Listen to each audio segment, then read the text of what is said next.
A couple career things. NFL Films Presents did a thing on me. Clearly they've run out of good ideas. No, I played high school football, I played college football, and they just thought it would be interesting. I don't know. So it's on YouTube, you can check it out. NFL Films Presents. I was a wide... Thank you. If we could bottle this enthusiasm, we could do anything.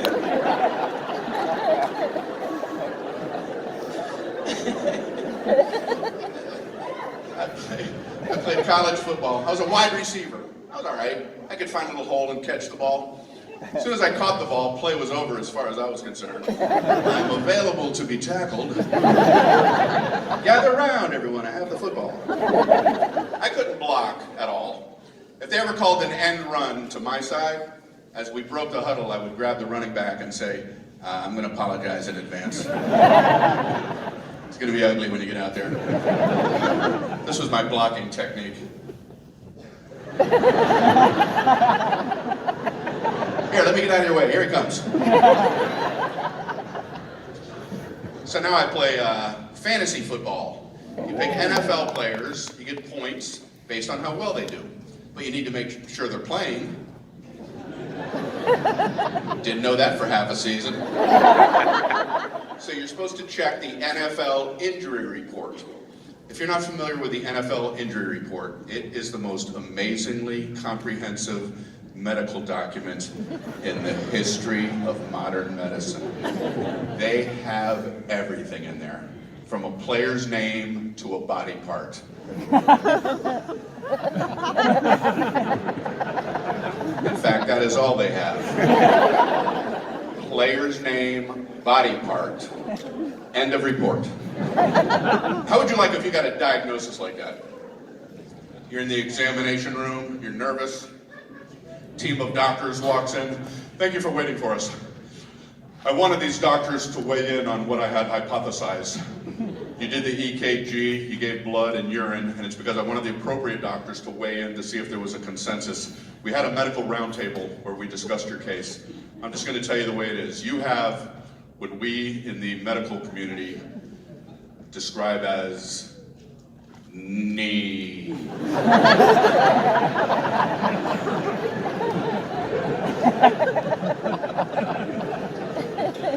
And unfortunately, you are doubtful. Look at knee. It gets more vague than that. I was watching a game, and they said a player suffered a lower body injury. Well, that's zeroing in on the problem. That's the kind of info you need when you're wheeling someone into the ER. Where should we look for the injury? Lower body! There it is! How did you know? I used my upper body. Lower body injury. I hurt my knee playing college football. It was bad, man. They would inject me before games. And one time I asked the doctor, I said, "Can I ask what's in the needle?" And he looked up and said, "This is really none of your concern." Didn't mean to overstep my bounds. Asking what you were squirting under my kneecap. Whatever it was magical. I could immediately run like Bambi. It's like, what is in the mystery needle? But hearing sound effects from my knee, crunch, crunch, crunch, crunch, crunch, crunch, crunch, crunch, crunch, crunch, crunch, crunch, crunch. I don't think I'm supposed to be hearing things. So I quit. I wanted to be able to walk when I was elderly. And when I quit, the local radio station asked if I wanted to do color commentary on our football games. That's kind of how I got into this stuff. And play-by-play guy talks during the play. Color commentator gives interesting analysis when the play is over. I'll give you an example of my interesting analysis. Play-by-play guy would go, "It's 3rd and 5 from the Heidelberg 35. Kendricks takes the snap, hands it off to Rodriguez, pick up a 4, bring him to a 4th and 1. And I would go, "You're right."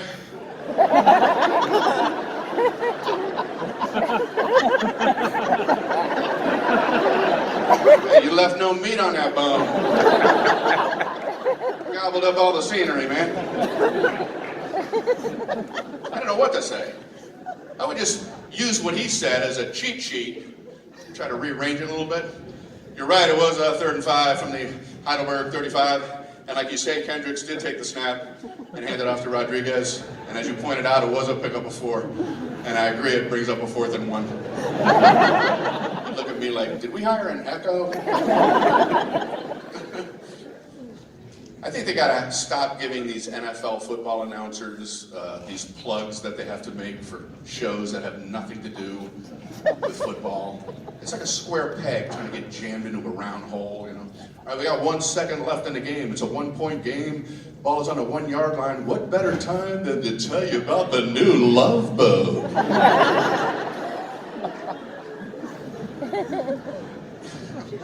Why do they have to write ambulance backwards on the front of the vehicle? When you're looking in the rearview mirror, don't the red and blue spitting lights and all those wildly loud siren noises, don't those all add up to enough clues? Now, lube, ma.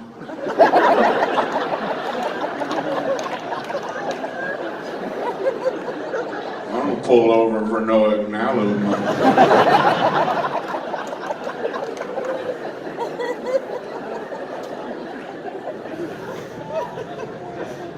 I had to cancel a car rental reservation. I called. The guy goes, "You're calling within 24 hours, so we have to charge you for 1 day." I'm like, ah, boy. All right. I said, "Hey, am I allowed to change the reservation?" Yeah, sure. Why not? Because I just realized I actually need to pick it up 25 hours from now. All right, I just changed it. I'd like to cancel it.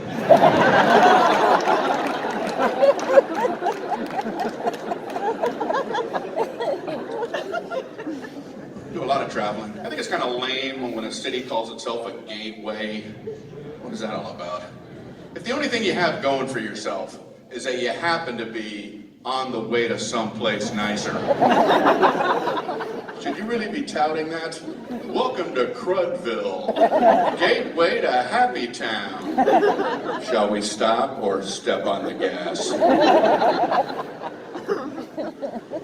Too much information on electronic dashboards these days. Sensory overload, outside temperature, inside temperature, navigation system, miles per gallon, torque, whatever the heck. I don't even look. One time I accidentally looked. I was driving, I looked and said, "Take the long way home." I'm like, all right, well, how am I supposed to figure that out? Right? So I turned the radio down. I look back, it says, "Highway to hell."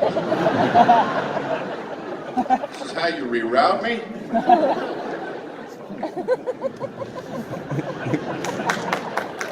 It's all right. You'll be driving home going, "Oh, I get it now."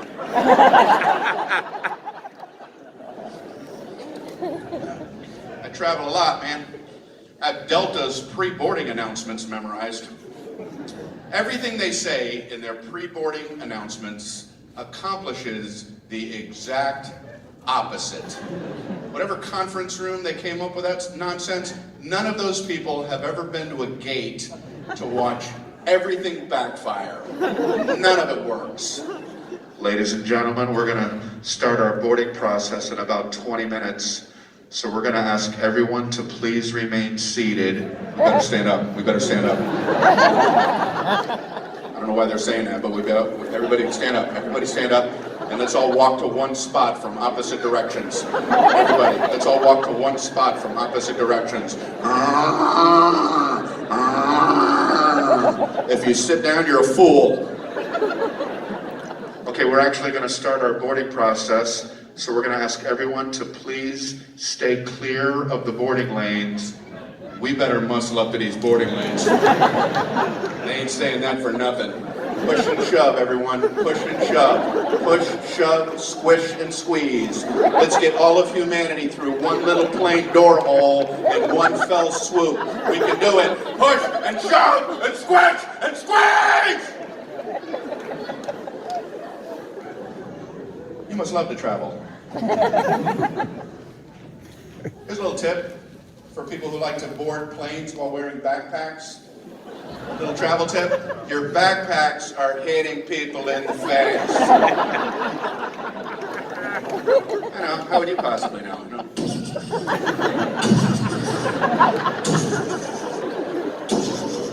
If you're sitting in the aisle opposite of where that guy it's gonna sit, get ready. Oh, here's my seat. Kablammo! How would I know? It's behind me!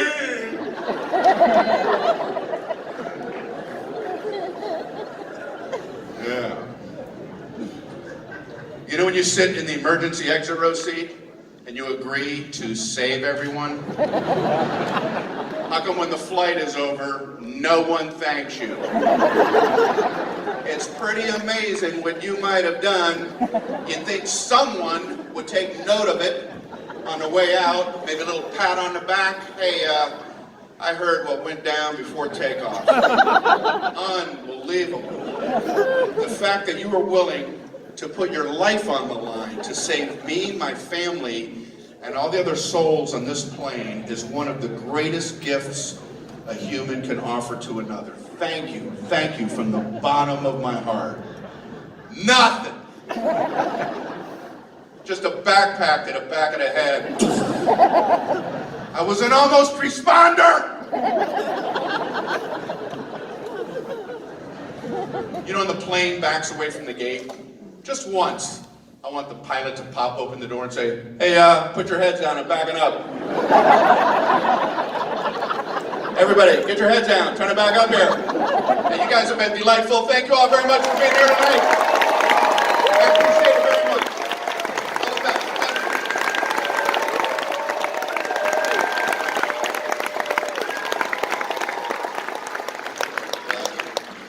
So when I ran off stage, I just got caught up with my social media. You never want to be away from your phones for too long, you know? Little social tip, when you're at dinner with other people who have showered and spent time in traffic to actually sit across from you, make sure that you have your face buried in your phone. Because there's some great stuff out there and you don't want to miss out on it. Just make sure you're going... Yeah, that gets the priority. So here's a little... I saw an interesting post on social media today. Somebody posted a very strong political opinion, and somebody replied, good point, I changed my mind.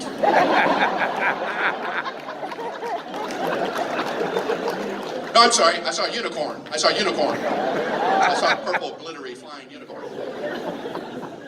I don't know anything about technology. I still ask Jeeves. His answer is always, why don't you Google it? Great. Here's one thing I've learned about social media. The expression just saying ain't never preceded by a compliment.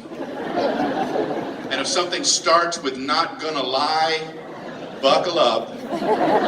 It's about to suck your soul out. There's a lot of acronyms in that world. I kept seeing an athlete referred to as the GOAT. I'm like, that's mean. What do you call a guy a GOAT? Somebody had to explain it to me. Brian, it's an acronym. It means the greatest of all time. And I'm like, oh, okay. I was being negative. That's on me. That's on me. And then I realized, oh, people must have been tweeting about me that I'm an amazing superstar. I had been tossing and turning. And it was a compliment all along. When I tweet, I don't want to try to sound younger than I am, but I don't want to sound old. I saw Metallica in concert. They're great. I wanted to tweet that they were great, but I didn't want to come off like an old fuddy-duddy. But I also didn't want to try to sound like a young whippersnapper. So I finally settled on, boy, these fellas sure know how to boogie. Hey, you guys are great, man. Thank you very much for being here tonight.